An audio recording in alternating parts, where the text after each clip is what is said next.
have been granted the What was... His vision returned. Quinn's head felt heavy. His body was sore all over. As he got up, he touched his head to see if he had injured himself. Why does my head hurt so much? Quinn went to pick up his glasses, which had fallen not far from him. He swore under his breath. Only one of the lenses was left intact. Quinn put the glasses on, out of habit. He felt a little disoriented. His vision became blurry.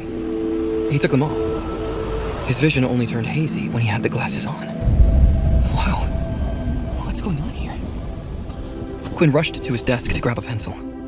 He drew the letter A on the wall and stepped back.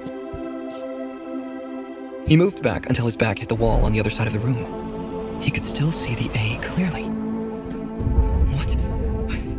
But how? Quinn scratched his head. None of this made sense to him. Quinn's vision was perfect. He lived his whole life with terrible eyesight, but he could see clearly now. His mind flashed with images of the events that led to his passing out on the ground. The more memories that flooded his mind, the more one thing stood out. This had to do with the book. Quinn surveyed the room. He felt panic building up in him as something became clear. The book was missing. The book! Where the hell's the book? He looked everywhere for the book, yet he couldn't find it. It couldn't have gone missing in such a small room. Its disappearance was baffling. Quinn imagined the book hiding just out of sight, but no matter where he looked, he couldn't find it. Maybe it's like my socks. They go missing all the time. Yeah, don't be stupid. This is a book we're talking about, not a sock. It felt like his mind was slipping from him. Quinn thought hard about what had occurred a few moments before he collapsed. Then he remembered the book hovering in the air. Just before closing his eyes, he had heard a few words. You've been granted the vampire. What was it? Some type of system message? When Quinn said those words, a status screen appeared before him. User, Quinn Caleb. Race, human. Level 1. 0 out of 100 XP. HP, 10 out of 10. Strength, 10. Agility, 10. Stamina, 10. Whoa. Quinn raised his brow. It looked like something that belonged to the games people used to play before the war. Quinn noticed that there were more tabs he could access.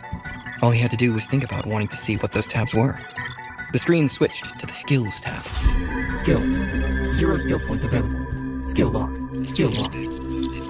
This was strange. He had no idea what any of it meant. But he knew he had to see it to the end.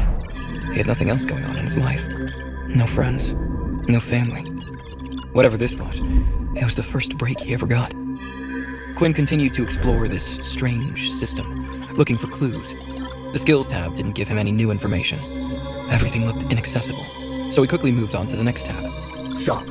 Unlocks at level 10. Can I even do anything with this? The last tab was the Quest tab. This looked to be the first tab fully open to him. Main quest. Reach level 10. Daily quest. Drink 2 liters of water. Reward. 5 XP. He went through all the tabs once again. Once he was sure there was nothing else, he closed the system. All he had to do was think about it. When he thought about opening it again, the screen appeared before him. A thought occurred to him. Was that book an ability book after all? Ability books could be bought at high prices. Some were even sold on the black market. He had never seen an ability book in person. Quinn had only overheard other students talking about them. However, Quinn had never heard of an ability book that disappeared after being used. Neither had he heard of a book granting the user a video game system. Ability books were just that. Books. They had to be read manually, like every other book. They weren't designed to be understood right away. They had to be studied and researched before they provided any abilities. Ability books certainly didn't come with a status screen. However, a smile appeared on Quinn's face. This was great news. He could never afford to buy ability books, so he was still stuck as a level 1 ability user. Whatever this was, it looked to be something he could use. His mind raced, reeling out options for him. He finally had something to give him an edge.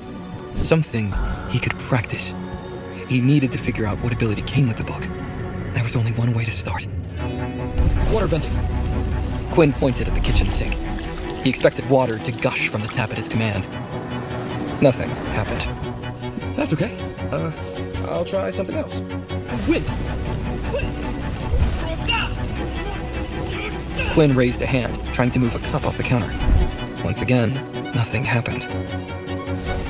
Quinn spent the morning trying every ability he could think of. He raised his hand, calling out the names of all the powers he knew.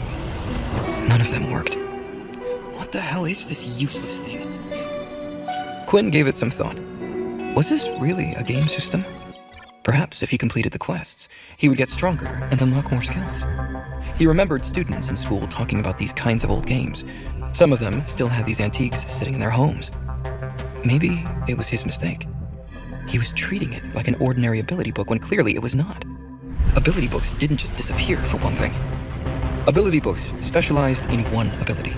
A person could only perform one ability attribute in their life, so it was important for a person to select their first ability book carefully. For instance, if someone obtained fire as their attribute, they could only learn skills related to fire. But none of this applied to his book. It didn't fit any of the stories he heard about. What ability book could completely heal his eye defect? Quinn went to his mini fridge. He grabbed the water bottles inside. Quinn downed the water bottles one by one. Damn, how much is 2 liters? My belly feels like it's going to burst. When he finished his 4th bottle of water, the screen popped up in front of him. A new notification message appeared. Daily quest complete. 5 XP has been granted. 5 out of 100. Well, at least I know how the system works now. A loud knock on the door startled Quinn. He jerked in surprise, dropping the water bottles. The knock came again. There was only one group that knocked like that. The military. Quinn dashed towards the door and opened it. In front of him was a large, muscular, bald man wearing a black military uniform. He knew this signified the Earth attribute. Several medals peppered his garment. His name was written right above his chest. Sergeant Griff. Boy, it is time for you to vacate your room. The bus has been waiting outside for 5 minutes already. Quinn had forgotten about his move today. It's time for you to head to military school. Griff announced.